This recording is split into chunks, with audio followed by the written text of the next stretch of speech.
the whiteboard visible? Yes, sir. Yes, sir. Yes, sir. Okay, so here I am asking you that which type of counter is this. So first of all, you have to find out whether it is positive edge triggered or negative edge triggered. Okay, so from the symbol of clock, you can find out whether the flip-flop is positive edge triggered or negative edge triggered. So यहाँ से clear हो रहा है that it is a negative edge triggered flip-flop. ठीक है, अभी बताना है ये अप काउंटर है या डाउन काउंटर है. तो अप काउंटर या डाउन काउंटर के लिए हम कहाँ से पहचान करेंगे?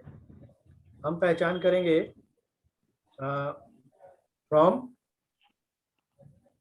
The clock pulse. क्लॉक किससे कनेक्टेड है? सो हम यहाँ पर देख रहे हैं क्लॉक क्यू बार से कनेक्टेड है. ओके, मैंने यहाँ पर बताया है अगर काउंटर नेगेटिव एज ट्रिगर्ड हो और क्लॉक क्यू बार से कनेक्टेड हो, then we have a down counter. Okay, so from this notification that the clock is connected with Q bar, it is showing that it is a down counter.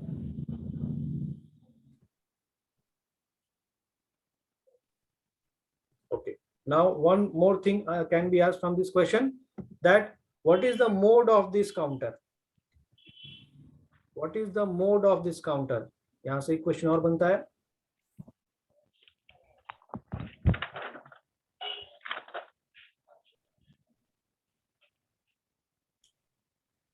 What is the mode of this counter?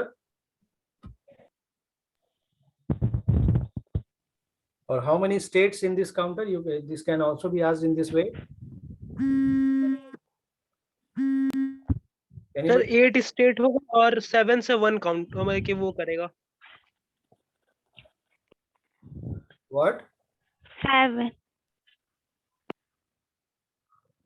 Sir mode 3 होगा और maximum state 7. Okay, सुमन कुमारी बोल रही हो ये mode 3 counter होगा और counting करेगा 7 तक. ओके, पहला आपने कहा सुमन ने, दूसरा किसी ने क्या कहा?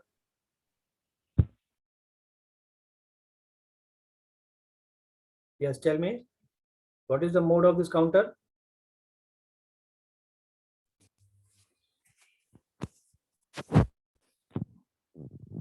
What is the mode of this counter? Or how many states are there? Sir 8 state होगा. 7 होगा. Somebody is telling 7 states and somebody is telling 8. 0 to 7. So which one is right? Sir, 8 states. 7. 8 states होगा. Sir -1 होगा तो 7 ना होगा. -1 क्यों होगा? Binary है, -1 क्यों होगा? Why it is -1? सर क्योंकि maximum state 2 to the power. Sir So what I have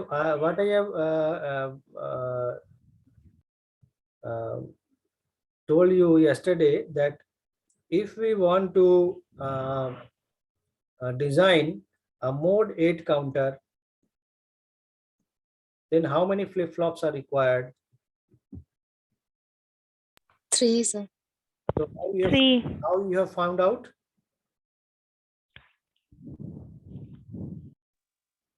How you have found out that it is the number of flip-flops required? 2 to the power n. Sir 2 to the power n. तो 2 to the power sir 3 equal to 8. So we know that we require 8 states, and it Yes, sir. would be equal to 2 to the power n. So here, if we will put here what 8 can be represented as 2 to the power 3. So if we compare these two terms, then we will have n is equal to 3. Okay. अब Yes, इसी sir. Question को मैंने उलट दिया. इसी question को मैंने उलट दिया. क्या पलट दिया मैंने अब कह दिया n is equal to 3 है, तो कितने स्टेट्स होंगे? Sir What this 8 here is representing? What this 8 is representing here? State. Total number of states. State. Yes, this 8 is the total number of states. Total states. Okay, और ये states कहां से कहां तक होंगे? अगर ये अप काउंटर होगा तो 0 से लेके 7 तक होगा, और अगर ये अप काउंटर है तो, और अगर ये डाउन काउंटर होगा तो 7 to 0 होगा। ओके, तो यहां पर इन दिस पिक्चर आप यहां पर देख रहे हो कि यहां पर कोई डिकोडर सर्किट नहीं है। क्या इस सर्किट में कहीं कोई डिकोडर सर्किट है? No sir. डिकोडर वाला No, sir. पार्ट नहीं है। अगर डिकोडर वाला पार्ट नहीं है तो वो 2 to the power n, तब वो 2 to the power mod 2 to the power n counter होगा। ओके, मैंने क्या कहा कि अगर फ्लिप फ्लॉप में कोई डिकोडर वाला पार्ट नहीं है तो वो mode 2 to the power n counter होगा। अगर डिकोडर वाला पार्ट हुआ तो क्या होगा? Mode less than 2 to the power n वाला काउंटर होगा। Is it clear? Yes sir. तो जैसा कि हमने लास्ट वाला एग्जांपल जो कल लिया था, let us go through that.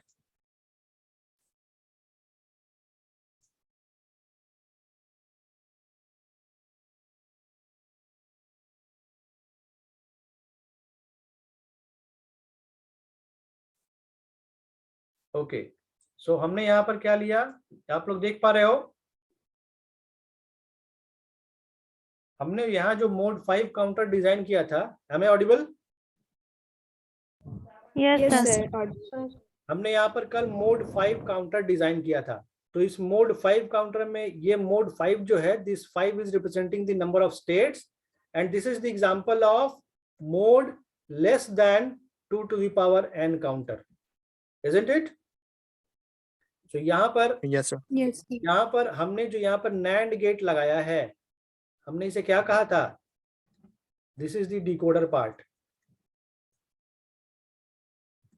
Okay, so this is the decoder part. तो फ्लिप फ्लॉप में अगर डिकोडर पार्ट नहीं है तो वो क्या होगा?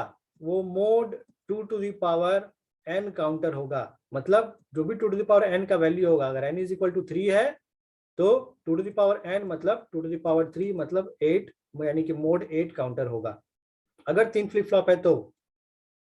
ठीक है, so in the question what I have asked here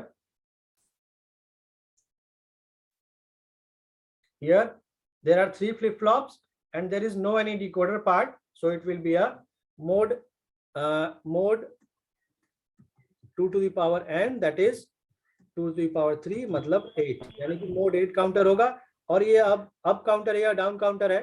सो इस क्लॉक से हमें पता चल रहा है, क्लॉक के कनेक्शन से, दैट ये डाउन काउंटर है, और इसका मतलब है कि ये 7 to 0 काउंट करेगा, यानी कि टोटल ऑफ 8 स्टेट्स होंगे विच इज 7 to 0।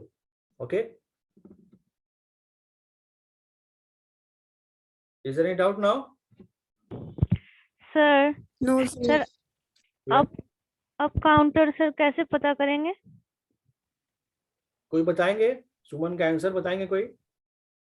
आप काउंटर कैसे पता करेंगे?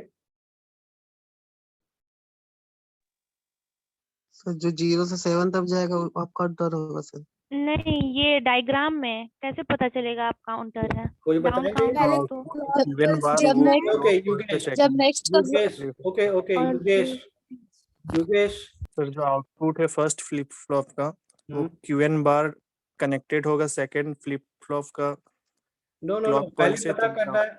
ओके ओके, यस, हाँ बताओ तब डाउनवर्ड होगा। क्या डाउनवर्ड होगा? सर क्यूएन बार अगर क्लॉक पल्स होगा सेकंड फ्लिप फ्लॉप का क्लॉक पल्स होगा तो डाउनवर्ड होगा। आप काउंटर सुमन ने पूछ रहे पूछा हैं। कि अप काउंटर होगा, कैसे पता करेंगे अप काउंटर? डाउन काउंटर के बारे में नहीं पूछा सुमन ने। सर अगर अप काउंटर होता तो वहाँ क्यू क्लॉक पल्स होता सेकंड फ्लिप फ्लॉप का। हाँ, अगर आउटपुट कनेक्टेड है क्यू से, अनकॉम्प्लीमेंटेड आउटपुट से, जैसा कि हमने यहाँ पर भी ये जो टेबल यहाँ पे हमने बनाया वो किस चीज के लिए बनाया? अप काउंटर कब होगा? अप काउंटर कब होगा? जब अगर नेगेटिव एज ट्रिगर्ड है, मैंने ये पहले कहा, अगर ये negative edge triggered flip flop है और क्लॉक कनेक्टेड है अनकॉम्प्लीमेंटेड वाले आउटपुट से, so this is uncomplemented output, Q है, ओके। अनकॉम्प्लीमेंटेड आउटपुट से अगर नेक्स्ट फ्लिप फ्लॉप का क्लॉक जुड़ा हुआ है तो हम कहेंगे अप काउंटर है, okay. On the other hand, if the flip flop is positive edge triggered, if the flip flop is positive edge triggered, okay, in that case up counter कब होगा? जब complemented output से next flip flop का clock connected होगा, okay। दो conditions है, दो conditions में up counter हो सकता है, दो conditions में down counter हो सकता है, ठीक है। तो ये टेबल आपको ध्यान रखना है, अगर ये टेबल आपको ध्यान रहता है तो आप अप काउंटर है या डाउन काउंटर है वो आप पहचान सकते हैं, और नेगेटिव एज ट्रिगर्ड है या positive edge triggered flip flop है ये आप पहचान सकते हैं। अब अगर यहाँ पर कोई डिकोडर सर्किट लगा है, अब यहाँ पर अगर कोई डिकोडर सर्किट लगा है और वो किसी किसी फ्लिप फ्लॉप के आउटपुट से कनेक्टेड है, तो वो कुछ कम वाला काउंटर होगा, मतलब mode less than 2 to the power n वाला काउंटर होगा। तो वो पहचानना पड़ेगा हमें बेस्ड अपॉन द कनेक्शन, कहाँ से कनेक्शन है इसका, किस आउटपुट पे क्लियर हो रहा है और किस आउटपुट पे सेट हो रहा है, वहां से हमें पता चलेगा, ठीक है। अब एक चीज और से हम पता लगा सकते हैं कि वो अप काउंटर है और डाउन काउंटर है, वो हम पता लगा सकते हैं प्रीसेट और क्लियर से भी, ओके। अगर सर्किट में प्रीसेट और क्लियर का कनेक्शन है तो हम वहां से भी पता कर सकते हैं। कोई बता सकते हैं मुझे कि अप काउंटर कब होगा, प्रीसेट के केस में या क्लियर के केस में? सर क्लियर के केस में। सो अगर क्लियर एक्टिव आपको दिख रहा है, अगर क्लियर वाला ये अगर एक्टिव है तो क्या होगा? Up up counter. काउंटर से। So this will be an up counter, हो सकता है ऐसा, मैक्सिमम चांसेस है, ठीक है। और अगर प्रीसेट एक्टिव है, यानी कि पहले जो आउटपुट होगा वो हाई होगा, मतलब ये डाउन काउंटर होगा। क्लियर एक्टिव रहेगा, इसका मतलब क्या है कि सर्किट के इनपुट में सर्किट जो है वो इनिशियली 0 0 0 से इनिशियलाइज हो रहा है, ठीक है। और प्रीसेट एक्टिव है, इसका मतलब है कि इनिशियलाइज हो रहा है 1 1 1 1 से, ठीक है। जो ये आउटपुट है वो 1 1 से इनिशियलाइज हो रहा है, और क्लियर के केस में 0 0 से इनिशियलाइज हो रहा है। 0 से इनिशियलाइज हो रहा है मतलब वो ऊपर जाएगा, और अगर 1 से इनिशियलाइज हो रहा है मतलब वो नीचे आएगा, ठीक है। So these are the very basic and very important points and very important concepts which you have to remember this, okay। तो इसमें भी और भी कुछ केसेस हैं जो कि नेक्स्ट क्लास में डिस्कस करेंगे, ठीक है। आपके में भी नेक्स्ट क्लास का टाइम हो गया है, तो आज के लिए इतना ही रखते हैं। In the next class we will meet again, thank you sir. Okay. तो